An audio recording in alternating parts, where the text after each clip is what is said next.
Oi, pessoal! Nós vamos dar início nesse terceiro bimestre sobre um novo conhecimento, né? Sobre o estudo das histórias em quadrinhos. Primeiro vamos tentar entender um pouquinho o que é essa história em quadrinhos, né? Desde o início dos tempos, o homem tenta contar histórias, né? E existem várias formas de se contar história. Uma das formas de se contar a história, justamente, é a nossa história em quadrinhos, né?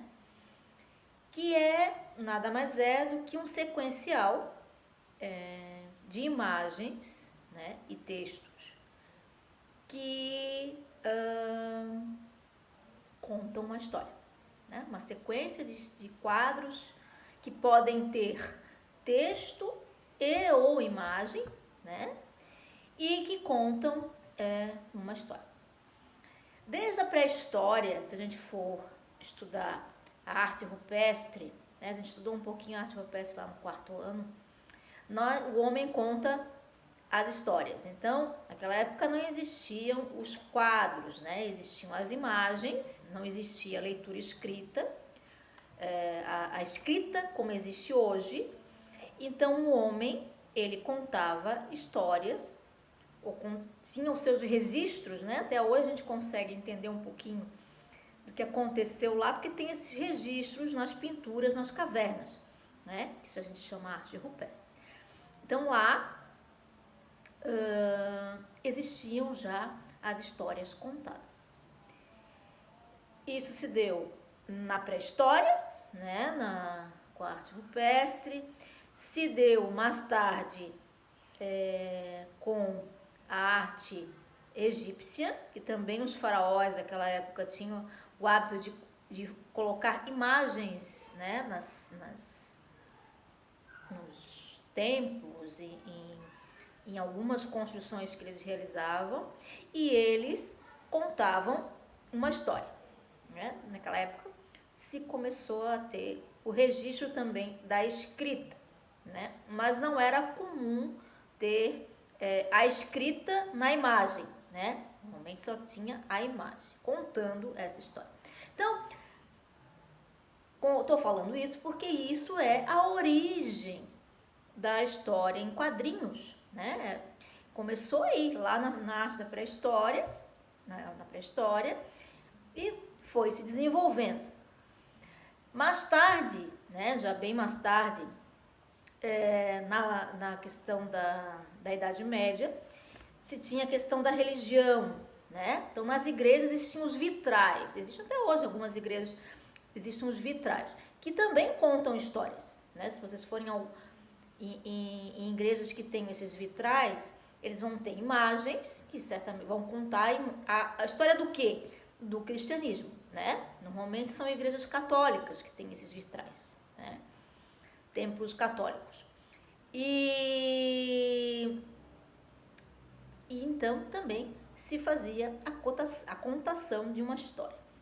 Após isso, nós vamos ter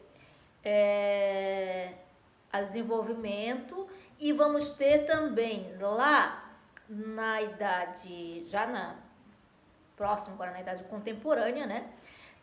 O desenvolvimento da história em quadrinhos. A história em quadrinhos como a gente conhece hoje, quadro a quadro, né? Os quadrinhos e aí a história com um balão, né? Que o normal, um dos elementos, a gente vai ver os recursos que se pode usar para fazer a história em quadrinhos. Então, um dos recursos são os balões. Os balões que se coloca para poder formar o quê? A mensagem, né? O diálogo. Para a gente poder entender o que os personagens estão, o que está se passando na história efetivamente, o que está acontecendo. Então, eles se estruturou, né? Realizou a questão dos balões para ter os diálogos. A gente vai ver isso no passo a passo aí ao longo das nossas aulas, tá? E as onomatopeias, né? São outros recursos que são os registros do som, né? Em formato escrito, né? O ruído, o som, a gente transforma numa escrita. E aí nós temos com o desenvolvimento da história em quadrinhos, essa questão dos balões. Existem, além da história em quadrinhos, Marúcia de Souza, que vocês devem conhecer, que é o mais conhecido aqui no Brasil, né? A Turma da Mônica, que foi quem inventou a Turma da Mônica, né? Vocês devem conhecer também os quadrinhos de super-heróis, que também era muito comum. E quando surgiu lá nos Estados Unidos, né? Que a história em quadrinhos começou a ter uma função de denunciar o que estava acontecendo lá nos Estados Unidos, né? Num determinado momento político do país. Então, começou a desenvolver por aí esse lado também. Que antes eram mais historinhas, questões assim mais bonitinhas, né? Personagens mais bonitinhos. Nos Estados Unidos começa a aparecer as histórias em quadrinhos com personagens heróicos, Super-Homem, Batman, né? Isso tudo que vocês conhecem. Nós no Brasil falamos em história em quadrinhos e gibi. O gibi, na verdade, era uma marca, como hoje, ó, a gente não chama a palha de aço de Bombril. Na época existia a marca, que era uma revista, o nome de uma marca, que era Gibi. E aí, por ser mais fácil, né, história em quadrinhos, gibi é mais curtinho, as pessoas começaram a usar gibi. Né? Até hoje se usa para falar a palavra gibi ao invés de história em quadrinhos, mas na verdade é a mesma coisa, é só porque era uma marca que se adotou como sendo pseudônimo, né, da história em quadrinhos, sendo sinônimo da história em quadrinhos, tá?